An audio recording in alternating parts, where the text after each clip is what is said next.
O que aconteceu? Esse parágrafo 2º do artigo 177 foi modificado e passou a dizer o seguinte: as disposições da lei tributária ou legislação especial sobre atividades que constituem objeto da companhia que conduzam à utilização de métodos ou critérios contábeis diferentes ou à elaboração de outras demonstrações não elidem a obrigação de elaborar para todos os fins dessa lei demonstrações financeiras em consonância com o disposto no caput desse artigo e deverão ser alternativamente observadas mediante registro. Então aí é importante, antes de nós ver quais são essas alternativas que a lei estabelece, que a gente entenda que a lei continua dizendo que o resultado que se destina à distribuição aos acionistas não seja afetado por medidas de natureza tributária ou mesmo emanadas de outros órgãos reguladores, né? Só que as alternativas que a lei traz agora para que esses procedimentos sejam ajustados é que são diferentes. Ela traz duas alternativas. A primeira é que coincide, pode-se entender pelo menos que coincide com o anterior, que diz que em livros auxiliares sem modificação da escrituração mercantil. Então, teoricamente, se os ajustes que eu for fazer ao lucro contábil, ao lucro societário, para atender medidas de órgãos reguladores, né, não puderem ou não necessitarem afetar os registros contábeis, eu posso continuar utilizando os livros auxiliares. Só que isso para efeitos tributários não funciona, porque o fisco só admite que sejam ajustados no labor valores que constam na contabilidade. Então, na prática, o que vai acontecer é o inciso 2º, que diz o seguinte, que no caso da elaboração das demonstrações para efeitos tributários, aqui especificamente com relação aos tributários, na escrituração mercantil, desde que sejam efetuados em seguida lançamentos contábeis adicionais que assegurem a preparação e a divulgação de demonstrações financeiras com observância do disposto no caput deste artigo. Agora vem a introdução da grande modificação, devendo ser essas demonstrações auditadas por auditor independente registrado na Comissão de Valores Mobiliários. O que significa isso? Isso significa que o fisco só vai aceitar que o seu resultado, o seu lucro, o seu imposto seja calculado com base em balanços contábeis. Qualquer ajuste que eu tenha que fazer, eu tenho que fazer na contabilidade. Alguma despesa que o fisco não aceite, eu devo considerar essa despesa na contabilidade. Então, se o fisco não aceita que eu deprecie mais de 10%, por exemplo, eu tenho que depreciar só 10%. Só que, para atender a lei, para atender as determinações do caput, como está ali, depois de fazer o balanço do fisco, eu vou ter que fazer o balanço do acionista, do sócio. E aí, então, eu vou complementar essa despesa de acordo com aquilo que a lei determina, de acordo com o que nós falamos lá no início, de acordo com os princípios. O que significa isso na prática? Que nós vamos ter duas contabilidades. Nós vamos ter uma contabilidade para atender o fisco e nós vamos ter uma contabilidade para atender o acionista. Isso é inevitável. Isso já era previsto e isso já vinha sendo discutido desde o tempo do projeto de lei. O que acontece? Acontece que na prática nós não sabemos como isso vai se formalizar, porque o fisco até agora não se manifestou dizendo como ele quer que isso seja feito. Mas mesmo que ele não se manifeste, ou até que ele se manifeste, nós temos que observar o que está na lei. E o que está na lei é claro. Eu primeiro faço o balanço que tem por finalidade apurar o imposto. E com base no número que eu achar neste balanço, eu pago e calculo o imposto. Se algum dos procedimentos que eu fiz para atender o fisco não atendem aquilo que a lei determina, ou seja, se a lei determina que eu faça provisões adicionais que o fisco não aceita, eu, depois de fazer o balanço do fisco, eu tenho que ajustar esse balanço na contabilidade e aí então apurar o balanço que vai servir de base para os dividendos. É evidente que isso tem que ser resolvido tudo ao final do ano, porque a lei já está valendo. O balanço de dezembro de 2008 já terá que ser elaborado com base nisso. Mas para isso, alguma modificação, alguma normatização deverá ser aplicada, desenvolvida ainda neste ano.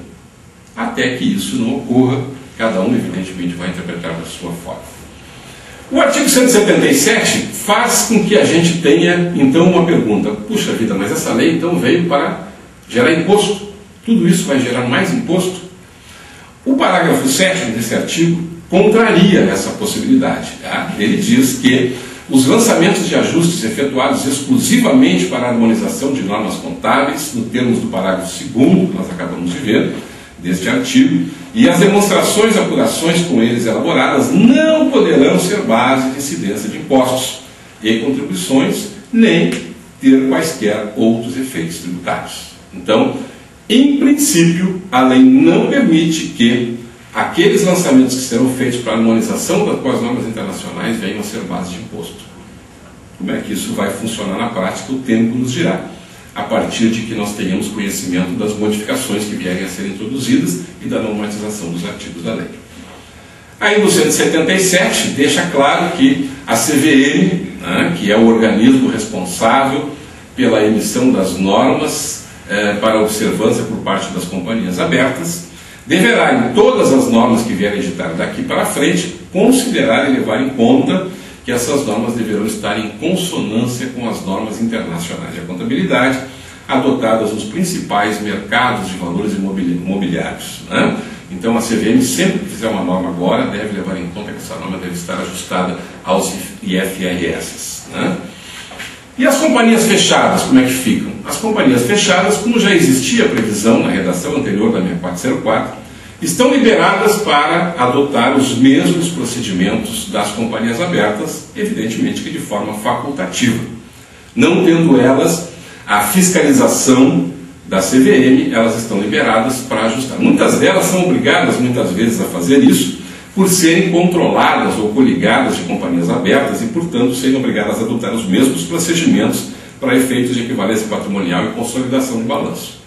Mas mesmo aquelas que não se enquadram nessa situação também estão liberadas para adotar esses procedimentos, caso isso seja de seu interesse. O artigo 178, que trata do balanço patrimonial, traz uma novidade, né? Ele traz, na sua redação anterior, que nós colocamos aqui ao lado, ele dizia que o ativo permanente, né, estaria dividido em investimentos, imobilizado e ativo diferido.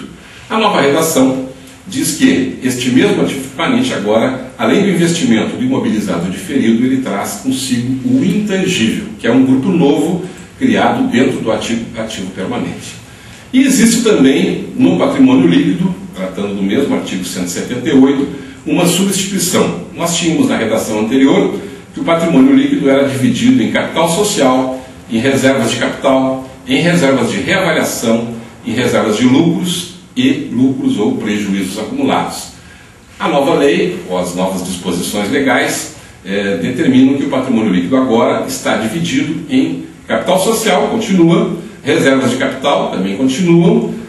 Ao invés de reserva de reavaliação, entram então os ajustes de avaliação patrimonial, né? Permanecem as reservas de lucro, entram as ações em tesouraria, né, que era uma conta que, embora já viesse sendo utilizada por aquelas empresas que praticassem a aquisição de ações de sua própria emissão para posterior cancelamento ou redistribuição, agora essa conta está prevista a sua demonstração dentro do patrimônio líquido, evidentemente como uma conta devedora. E a substituição fundamental que ocorre aí é o desaparecimento da figura dos lucros acumulados. Por que desapareceram os lucros acumulados?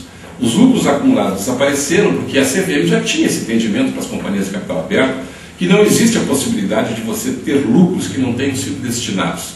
Se você apurou lucro no exercício, constituiu suas provisões, constituiu a reserva legal, provisionou os dividendos e ainda sobrou lucro, você precisa necessariamente destinar esse lucro para uma conta de reserva de lucros, para futuramente capital, para futura distribuição, para reinvestimento, para contingências, algo do tipo. Não pode permanecer lucros em conta de lucros acumulados sem destinação específica, né?